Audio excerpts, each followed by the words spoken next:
Friends, তো blog 3 এসে গেছে। তো আজ সকাল সকাল তাড়াতাড়ি উঠে পড়েছি রান্না করতে, কেননা বাড়িতে দুটো লোক হয়েছে, ঘরের কাজ হচ্ছে নতুন ঘরে। তো রান্না তো স্টার্ট করতে হবে না, মায়ের সাথে সাথে হেল্প। তো চলো যাওয়া যাক। তো তোমাদের আমি সবার আগে দেখিয়ে দিই, এই যে ঘর দুটো, এখানে বাবা দাঁড়িয়ে আছে, কাজ হচ্ছে, আমি দেখাচ্ছি চলো।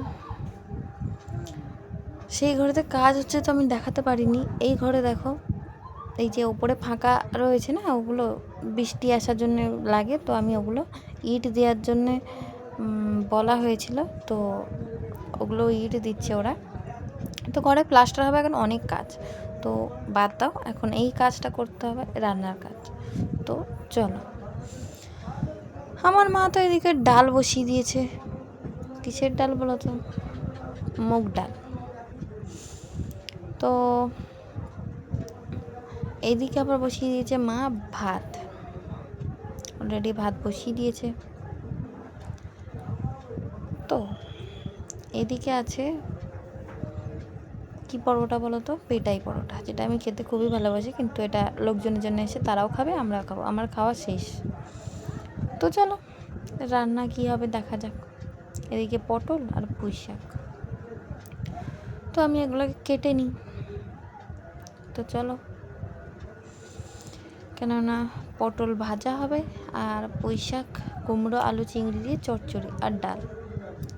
তো চলো, দিয়ে কেটে নিয়েছি, এবারে রান্নার প্রসেসে যাই। এগুলো ধুতে হবে, তো ধুয়ে নিয়ে করে দেখাচ্ছি। এদিকে দেখো আমি চিংড়িও কেটে এনেছি, ধুয়ে এনেছি। এদিকে পটল নুন হলুদ মাখিয়েছি, সেটাকে আমি ভাজবো। দেখো ভেজেও নিয়েছি। এবার পালা পুঁই শাক। আমাদের এখানে পুঁই শাকের ডাঁটা আগে ভেজে নেওয়া হয়। তো এদিকে ভাজতে ভাজতে আমার জাম খেতে ইচ্ছে করলো। তোমরা কে কে এই সময় জাম খেয়েছো আমাকে অবশ্যই জানিও। আর এদিকে পুঁই শাকের ডাঁটা লাবানো হয়ে গেছে, আর আমি এদিকে কুমড়োও ভাজতে বসে গেছি। কেন একটু সব কিছু ফ্রাই করে নিলে জিনিসগুলো চচ্চড়িটা আরও সুন্দর হবে, খেতেও ভালো লাগে। তো দেখো এদিকে আমার মা ডালেতে নুন হলুদ মাখিয়ে দিচ্ছে।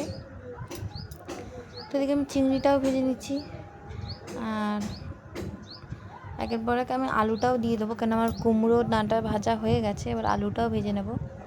ভেজে নেওয়ার পর সব একসাথে দিয়ে দেবো, ডাঁটা, পুঁই শাক, আলু। জল বেরিয়ে গেলেই আমি সব জিরে, হলুদ, লঙ্কার গুঁড়ো জলেতে গুলে আমি এটা দিই, অনেক সুন্দর টেস্ট হয়। কুমড়োও দিয়ে দিয়েছি। তারপরে নাড়িয়ে নিলে জল বেরোলো কত, দেখো আবার জলটা বেরিয়ে গেছে খানিকক্ষণ পর। লাভিয়েও নিয়েছি। এদিকে এবার বসাবো ডাল। তার আগে ফোড়ন দিলাম, ফোড়ন দিয়েই টমেটো দিয়ে আমি একটু, যা ভালো লাগে আমার, টমেটোতে হালকা একটু লাল লাল হয়ে গেলে আমি ওতে ডাল দিয়ে দিই, কেননা মশলা বললে জিনিসটা তেতো হয়ে যায়, তো তার আগে একটু হালকা ডাল দিলে আর পুড়বে না। তো চলো, এদিকে কষতে কষতে হয়েও গেছে। এদিকে যে ডালটা আছে আমি ঢেলে দেবো, ব্যাস নাড়িয়ে চাড়িয়ে আর জল ঢেলে দেবো, আমার কাজ শেষ। তো চলো, ডাল এদিকে জলও দিয়ে দিয়েছি, লাগিয়ে ফেলবো, সব তরকারি ডান। দেখো সব ভেজে নিয়েছি। তো চলো, আমি এদিকে চলে এসেছি, স্নান করতে যাবো, দেরি হয়ে গেছে অনেক, 1টা বেজে গেছে, তো ওদের খেতে দিতে হবে। তো চলো, স্নানও করে চলে এসেছি। তো চলো আমি খেয়ে নিয়ে ফের চলে এসেছি, যেগুলো আমার সাজ। তো আজকের মতো টাটা আমার এই ছোট্ট ব্লগে। তো ভালো লাগলে লাইক কমেন্ট করে দিও, টাটা।